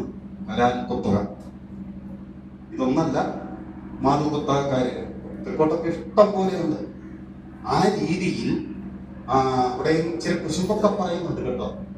ഇവരെന്നിട്ട് സമാന്തരമായിട്ട് ഒരു അബ്കാരിയായിട്ടൊക്കെ മാറും എന്നുള്ള രീതിയിൽ അന്ന് തന്നെ ആരോപണം ഉണ്ടായി. അപ്പം നമ്മൾ നോക്കുമ്പോൾ ഈ ഒരു കാര്യത്തിൽ ഏതാണ്ട് കുറെ അധികം ആളുകൾ ഈ സ്വന്തമായി വ്യവസായത്തിലേക്ക് കിടക്കാൻ നിമിത്തമായി. ഏതാ ഇപ്പം കുരിയത്രമാണ് മുതലാളി എന്നൊക്കെ പറയുന്നത് നമ്മുടെ കൽപ്പുറത്തെ അതിസമ്പന്നനായ ഒരാൾ. ഇതുപോലുള്ള ഒത്തിരി ആളുകളെ കുറിച്ച് പറയുന്നു. അപ്പൊ ഇവിടെ സാമ്പത്തിക അഭിവൃദ്ധിയും ഏതാണ്ട് SNDP യോഗ സ്ഥാപനത്തിന് മുമ്പ് തന്നെ പാശാന്തിയ കുട്ടിയുടെ വിചാരത്തിൽ പാടുന്നതാണ് ചെല്ലാൻ ഉറച്ച തറവാടുകൾ എറിയില്ല, ഇല്ലെന്നുയർന്ന ധനമുള്ളവരേറെ നമ്മിൽ മെല്ലെന്ന് താഴുമയരായി ഇനി ഒന്ന് രണ്ടാൾ വല്ലൊരു വാക്കിൽ വലുതാം സമുദായമല്ലേ. ഈ കുട്ടിയുടെ വിചാരം 1909 ഉണ്ടാകുന്ന കേട്ടോ. അപ്പൊ നമുക്ക് 2-3 സെന്റൻസുകളിൽ ഇനി SNDP കുറിച്ചൊരു SNDP യോഗത്തെ കുറിച്ച്, ഇത് രജിസ്ട്രേഷൻ അല്ലെങ്കിൽ ലൈസൻസ് കിട്ടാൻ വേണ്ടി ഉണ്ടാക്കിയ താൽക്കാലികമായ ഒരു നിയമം എന്ന് പറഞ്ഞാൽ ഏറെക്കുറെ അതിന്റെ ഫ്രെയിമേ ഉള്ളൂ, അസ്ഥികൂടതേ ഉള്ളൂ, ദശയില്ല. രണ്ട് ഭാഗത്ത് ഒരു ഏതാണ്ട് പൊതു നിയമം, പിന്നെ അത് നടപ്പാക്കുന്നതിനുള്ള റൂളും ചട്ടങ്ങളും ഇല്ലേ, അതില്ലാതെയാണ് ലൈസൻസിന് അപേക്ഷിച്ചത്, രജിസ്ട്രേഷൻ കിട്ടിയത്. പിന്നീട് ആവശ്യമായി വരുന്നതെല്ലാം പിന്നാലെ വരുന്ന എന്താണ് പറയുന്നത് വാർഷിക യോഗങ്ങളിൽ എന്ന് നിർബന്ധമില്ല, വിശേഷ യോഗങ്ങളിലൂടെ അത് സൃഷ്ടിച്ചെടുക്കാമെന്നതായിരുന്നു അതിന്റെ വ്യവസ്ഥ. പക്ഷെ നമുക്ക് പറ്റിയ ഏറ്റവും വലിയൊരു അബദ്ധം, ഒന്നാമത്തെ വിശേഷ യോഗം നടക്കുന്നത് എപ്പോഴാണെന്നറിയാമോ? SNDP യോഗത്തിന്റെ ഒന്നാമത്തെ വിശേഷാൽപതി യോഗം 1903 ജനുവരി 7 SNDP യോഗം ഉണ്ടായി. പക്ഷെ നമ്മളിൽ പലരും പറയുന്നത് ജനുവരി മെയ് 15 അതല്ലേ? മെയ് 15. ജനുവരിയും മെയ്യും തമ്മിൽ എത്ര വ്യത്യാസമുണ്ട്? ജനുവരി, ഫെബ്രുവരി, മാർച്ച്, ഏപ്രിൽ, മെയ്, 4.5 മാസത്തെ വ്യത്യാസമുണ്ട്. മെയ് 15 SNDP യോഗം ഉണ്ടായെങ്കിൽ അത് രജിസ്ട്രേഷൻ കിട്ടിയതാണ്. രാജീവിന്റെ ജന്മദിനം അമ്മ പ്രസവിച്ച എന്നാണോ അതോ പഞ്ചായത്തിൽ കൊണ്ട് രജിസ്റ്റർ ചെയ്തത്? ഞാനൊന്നും പറഞ്ഞില്ല കേട്ടോ.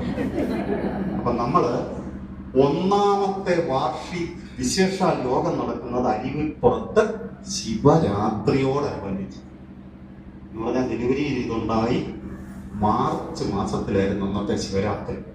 ആദ്യത്തെ വിശേഷാൽ യോഗം കൂടിയത് തന്നെ വിജയിച്ചില്ല. അപ്പൊ ആശാന് വളരെ വളരെ കർക്കശക്കാരനായിരുന്നു കേട്ടോ. എല്ലാ നിയമത്തിന്റെ കട്ടുകിട്ട ചലിക്കാൻ അദ്ദേഹത്തിന് വലിയ ബുദ്ധിമുട്ടാണ്. അന്ന് എന്താ പറ്റിയെന്ന് ചോദിച്ചാൽ ഉത്സവം ഘോഷങ്ങളും ഒക്കെ ആയിട്ട് അതിന്റെ പുറകെ എല്ലാവരുടെയും ശ്രദ്ധയും പോയി. ഈ വിശേഷ യോഗം സാങ്കേതികമായിട്ട് നടന്നു 1910 ഒരു വ്യതിയാനമുണ്ടായി. അതിനിടയ്ക്ക് 3 തവണ ഈ നിയമാവലി പൂർത്തിയാക്കാൻ വേണ്ടി സബ് കമ്മിറ്റി വെക്കുന്നുണ്ട്.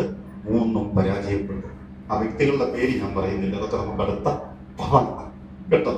അത് അതിപ്രഗത്ഭര് തന്നെയാണ് കേട്ടോ. 1910 എന്ന് പറയുമ്പോൾ 7ാം വാർഷികം വരില്ലേ? ആ 7ാം വാർഷികം വരെ ഇതിന് കേവലം മാനേജിംഗ് കമ്മിറ്റി മാത്രമേ ഉണ്ടായിരുന്നു. ഡയറക്ടർ ബോർഡ് ഇല്ല. 1910 7ാം വാർഷികത്തിനാണ് തട്ടിക്കൂട്ടിയാണ് അതും ഉണ്ടാക്കിയത് കേട്ടോ. വ്യക്തമായ നിബന്ധനകളൊന്നുമില്ലാതെ തട്ടിക്കൂട്ടി ഉണ്ടാക്കിയ ഒരു നിബന്ധന വെച്ച് യോഗത്തെ, അതും കമ്പനി രജിസ്ട്രാർ കർശനം പിടിച്ചതുകൊണ്ട് ഡയറക്ടർ ബോർഡ് ഇല്ലാതെ ഇത് പ്രവർത്തിക്കാൻ പറ്റില്ല. അങ്ങനെ ഉണ്ടാക്കിയതാണ് ഡയറക്ടർ ബോർഡ്. നിത്യകാര്യ നിർവഹണത്തിനായി തിരുവനന്തപുരംകാരെ മാത്രം ഉൾപ്പെടുത്തിയ യോഗം കൗൺസിൽ. തിരുവനന്തപുരംകാരെ മാത്രം ഉൾപ്പെടുത്തുന്നതിന്റെ കാര്യം എന്താ? വിളിച്ചാൽ വരണ്ട. ഇന്നത്തെ പോലാണോ? ഇന്നിവിടെ ഇരുന്നൊന്ന് ഇരിക്കാൻ അവിടെ ചെല്ലും. അന്ന് എല്ലാരും കരുതുന്നവർ ഈ കമ്മിറ്റിയും ഡയറക്ടർ ബോർഡും ഒന്ന് കൂടുന്നുണ്ടായിരുന്നു എന്ന് എല്ലാരും കരുതരുത്. എങ്ങനെയാ സംഭവിച്ചെന്നറിയാമോ? ഒരു തീരുമാനമെടുക്കണം. ആശാൻ അതിന്റെ കാര്യകാരണ സഹിതം തൃപ്പാദങ്ങൾ കൽപ്പിച്ച പ്രകാരം എന്നൊക്കെ നീട്ടി ഒരു എഴുത്തെഴുതിയിട്ട് എത്ര മാനേജിംഗ് കമ്മിറ്റി ഉണ്ടോ അല്ലെ ഡയറക്ടർമാരുണ്ടോ അന്ന് 20 പേരൊക്കെ ഉണ്ട് കേട്ടോ. ഇവർക്കങ്ങ് അയച്ചു കൊടുക്കുക. ഇവരിത് വായിച്ചു നോക്കിയിട്ട് അവരുടെ അഭിപ്രായം എഴുതി തിരിച്ച് അയക്കും. എന്നിട്ട് തൃപ്പാദങ്ങളുടെ അടുത്തേക്ക് ചെന്ന് ഇതെല്ലാം വായിച്ചു കേൾപ്പിക്കും. എല്ലാവരുടെ അഭിപ്രായം ഇങ്ങനെ വായിച്ചു കേട്ടതിന് ശേഷം തൃപ്പാദങ്ങൾ അതിനൊരു തീർച്ച ഇങ്ങനെയായിരിക്കും. അല്ലാതെ ഇതൊന്നും കൂടുന്നുണ്ടായിരുന്നു. ആകെ കൂടിക്കൊണ്ടിരുന്നത് എന്താണ്? വാർഷിക യോഗങ്ങൾ മാത്രമേ ഉണ്ടായിരുന്നു. 1910 വരെ ഈ നിലയിൽ തുടർന്നു. അവസാനം കൗൺസിൽ തിരുവനന്തപുരത്ത് നിന്ന് 3 പേരെയും ഡോക്ടർ പൽപൂനെ കുമാരനാശാനെയും കൂടെ ഉൾപ്പെടുത്തി ഒരു കൗൺസിൽ നിലവിൽ വന്നു. അത് തിരുവനന്തപുരംകാർ മാത്രമായിരുന്നുകൊണ്ട് അത് കൂടാൻ പറ്റി. പക്ഷെ ഡയറക്ടർ ബോർഡ് എന്ന് പറയുന്നതും കൂടുക ആരംഭിക്കും. ഒന്ന് ഓർത്ത് നോക്കണം. അന്നത്തെ കമ്പനി ഇതുപോലെ വലിയ സംഘടനകളൊന്നുമില്ല കേട്ടോ. ഇതുപോലുള്ള രജിസ്റ്റർ ചെയ്ത സംഘടനകളൊന്നുമില്ലെന്നല്ല, വളരെ അപൂർവമാണ്. അന്ന് ഈ കമ്പനിയുടെ കർക്കശക്കാരായ അതിന്റെ മേധാവിയൊക്കെ തൃപ്തിപ്പെടുത്തി ഇത് മുന്നോട്ട് കൊണ്ടുപോകാൻ ആരണാശാൻപ്പെട്ട പാടേ ഒരിക്കൽ പോലും ഒരു വീഴ്ച വരാത്ത രീതിയിൽ. പക്ഷെ അവിടെ ചെയ്തത് എന്താണെന്ന് അറിയാമോ? ഒരു ഒപ്പ് വേണ്ടടത്ത് കാർത്തികപ്പള്ളി വരെ വേണമെങ്കിൽ വള്ളത്തെ കോരി വന്ന് എന്ന് പറഞ്ഞാൽ അവിടെ ചെന്ന് കഴിയുമ്പോൾ ഒരു ഒപ്പിന്റെ അഭാവം ഒരു അയോഗ്യതയായിട്ട് വരാൻ പാടില്ല. ആ കഷ്ടപ്പാടിനെ കുറിച്ച് നമ്മൾ ആരെയും ചിന്തിച്ചു? എന്ത് സാറ് നമ്മൾ ചിന്തിച്ചു? അപ്പൊ ഇങ്ങനെ പറയാൻ പോയാ ഒത്തിരി കാര്യങ്ങളുണ്ട്. ഒരു നാട്ടുഭാഷ കേട്ടിട്ടില്ലേ? സ്വരം നന്നാകുമ്പോഴേ പാട്ട് നിർത്തുക. അപ്പൊ 3 പേരെ എന്ന് പറഞ്ഞ് വിളിച്ച് ഇനി 3:30 ആകുന്നതിന് മുമ്പ് സ്വാമി ഇത് നിർത്തുന്നു. എല്ലാവർക്കും നന്ദി, നമസ്കാരം.